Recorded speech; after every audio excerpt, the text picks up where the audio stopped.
कहते हैं जिस दिन संविधान पर हस्ताक्षर हो रहे थे उस दिन खूब जोरों से बारिश हो रही थी और संविधान सभा ने इसे शुभ संकेत माना था। भारतीय संस्कृति का हिस्सा है, उसी के तहत इसे शुभ संकेत माना गया। लेकिन इस शुभ संकेत तक की यात्रा इतनी आसान नहीं थी। 26 नवंबर को हम संविधान दिवस मनाते हैं। इसके पीछे की एक पूरी कहानी है जो बेहद दिलचस्प है। आइए शुरुआत करते हैं। साल 2015 में भारत सरकार ने यह फैसला किया था कि 26 नवंबर को हर साल कॉन्स्टिट्यूशन डे मनाया जाएगा। आप जानते हैं 26 नवंबर 1949 को भारत के संविधान सभा ने संविधान को अंगीकृत किया था, एडॉप्ट किया था।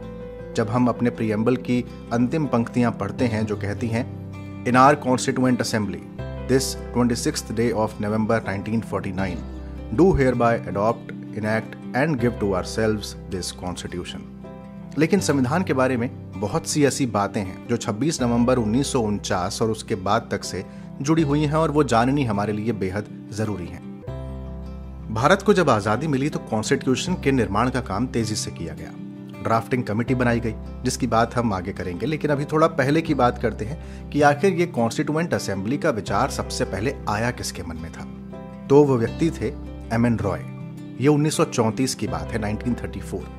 1935 में इंडियन नेशनल कांग्रेस ने पहली बार ऑफिशियली संविधान सभा बनाने की मांग की थी और 1938 यानी 1938 में जवाहरलाल नेहरू ने यह घोषणा की थी कि इंडिपेंडेंट इंडिया का कॉन्स्टिट्यूशन कॉन्स्टिट्यूएंट असेंबली ही बनाएगी।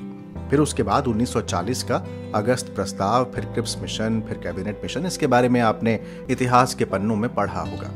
हम सीधे आते हैं साल 1946, महीना दिसंबर, तारीख थी 9 दिसंबर 1946 का दिन संविधान सभा की पहली बैठक होती है। फ्रांस की तर्ज पर सबसे वरिष्ठ व्यक्ति को टेम्पररी चेयरपर्सन यानी अस्थायी अध्यक्ष बनाया गया। सच्चिदानंद सिन्हा सबसे वरिष्ठ सदस्य थे, इसलिए वो अस्थायी अध्यक्ष बने और उनका परिचय करवाया संविधान सभा में आचार्य कृपलानी ने। ठीक 2 दिन बाद यानी 11 दिसंबर 1946 को राजेंद्र प्रसाद संविधान सभा के स्थायी अध्यक्ष बने यानी परमानेंट चेयरपर्सन और एच.सी. मुखर्जी बने उपाध्यक्ष। संवैधानिक सलाहकार बने सर बी.एन. रॉय। 13 दिसंबर 1946 को जवाहरलाल नेहरू ने ऑब्जेक्टिव रेजोल्यूशन यानी उद्देश्य प्रस्ताव पेश किया जिसे बाद में स्वीकार कर लिया गया। इसके बाद माउंटबेटन योजना का प्रभावी होना और भारत स्वतंत्रता अधिनियम यानी इंडिया इंडिपेंडेंस एक्ट 1947 का आना इस कहानी के कुछ चरण रहे। वैसे इस इंडिया इंडिपेंडेंस एक्ट के तहत संविधान सभा को पूरी तरह से संप्रभु यानी सॉवरन बनाया गया। अब संविधान सभा ब्रिटिशर्स द्वारा बनाए गए भारत के लिए कोई भी कानून बदल सकती थी या उसे खत्म भी कर सकती थी, क्योंकि अब संविधान सभा एक लेजिस्लेचर यानी विधायिका बन चुकी थी। अब उसे 2 काम करने थे, एक कॉन्स्टिट्यूशन बनाना और दूसरा आम कानूनों को लागू करना। इस तरह से जब कॉन्स्टिट्यूएंट असेंबली की बैठक होती तो अध्यक्षता राजेंद्र प्रसाद करते थे, लेकिन जब वही संविधान सभा लेजिस्लेचर यानी विधायिका बनकर काम करती थी तो अध्यक्षता करते थे जीवी मावलंकर। इसलिए हम पढ़ते हैं कि पहले स्पीकर कौन थे, तो नाम आता है जीवी मावलंकर का। भारत की आजादी से कुछ दिनों पहले की बात है। 22 जुलाई 1947 को नेशनल फ्लैग कॉन्स्टिट्यूएंट असेंबली में अपनाया गया। भारत को आजादी मिली, उसके बाद गठन हुआ ड्राफ्टिंग कमेटी का। ड्राफ्टिंग कमेटी के चेयरपर्सन बनते हैं बी.आर. अंबेडकर। गठन होता है 29 अगस्त 1947 को। इसमें बाकी मेंबर्स थे गोपाल स्वामी अयंगर, अल्लादी कृष्ण स्वामी, के.एम. मुंशी, सैयद मोहम्मद सादुल्लाह, बी.एल. मित्र। बी.एल. मित्र ने जब रिजाइन दिया तो माधव राव उनकी जगह सदस्य बनाए गए और अंतिम सदस्य थे डी.पी. खेतान, जिनकी मृत्यु के बाद टी.टी. कृष्णमाचारी को सदस्य बनाया गया। तो इस तरह से अध्यक्ष समेत कुल 7 सदस्य ड्राफ्टिंग कमेटी में शामिल रहे। Doctor B R. अंबेडकर ने 4 नवंबर 1948 को पहला ड्राफ्ट पेश किया। उसे पढ़ा गया। 5 दिन तक उस पर चर्चा हुई। फिर दूसरी बार 15 नवंबर 1948 को सेकंड रीडिंग हुई और 17 अक्टूबर 1949 तक उस पर विचार हुआ। तीसरी बार 14 नवंबर 1949 को विचार करना शुरू हुआ और 26 नवंबर यानी 26 नवंबर 1949 को डॉक्टर बी.आर. अंबेडकर ने the constitution as settled by the assembly be passed यह प्रस्ताव पेश किया। कुल 284 सदस्य यानी 284 मेंबर्स उस समय कॉन्स्टिट्यूएंट असेंबली में मौजूद थे। उन्होंने उस प्रस्ताव को पारित किया और अपने सिग्नेचर किए। इस तरह से कुछ प्रावधान 26 नवंबर से लागू हुए और बाकी लागू हुए 26 जनवरी 1950 से।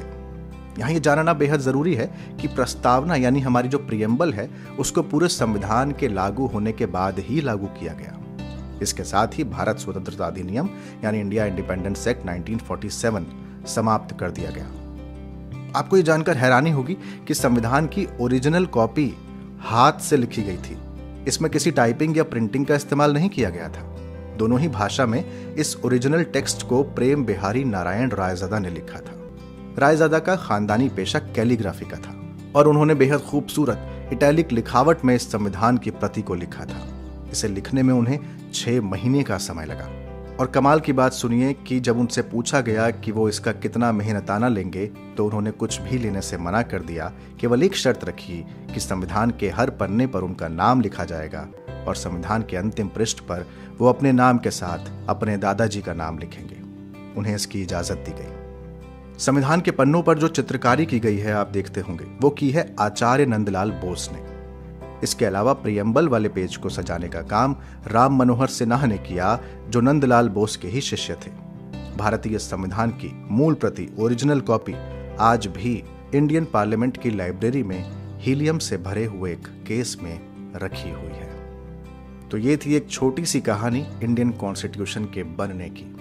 अब इसके क्या क्या फीचर्स हैं, कहां से क्या लिया गया है, ये एक लंबा विषय है जिस पर हम फिर कभी बात करेंगे। मेरा यहां पर एक सवाल है आपके लिए कि इंडियन पार्लियामेंट की लाइब्रेरी में जो इंडियन कॉन्स्टिट्यूशन की ओरिजिनल कॉपी रखी है वो हीलियम से भरे हुए केस में ही क्यों रखी है? हीलियम के अलावा कुछ और भी हो सकता था, लेकिन हीलियम से भरे हुए केस में ही क्यों रखी है? आप अगर इसका जवाब जानते हैं तो हमें कमेंट बॉक्स में जरूर बताएं। इस तरह के और भी वीडियोस देखने के लिए, सुनने के लिए आप सिविल सेली के इस चैनल को सब्सक्राइब करना और नोटिफिकेशन बेल को ऑन रखना ना भूलें। मेरा नाम अंजुम शर्मा है और इस तरह की और भी कहानियां आपके लिए मैं जल्दी लेकर आता रहूंगा। ख्याल रखिए। शुक्रिया।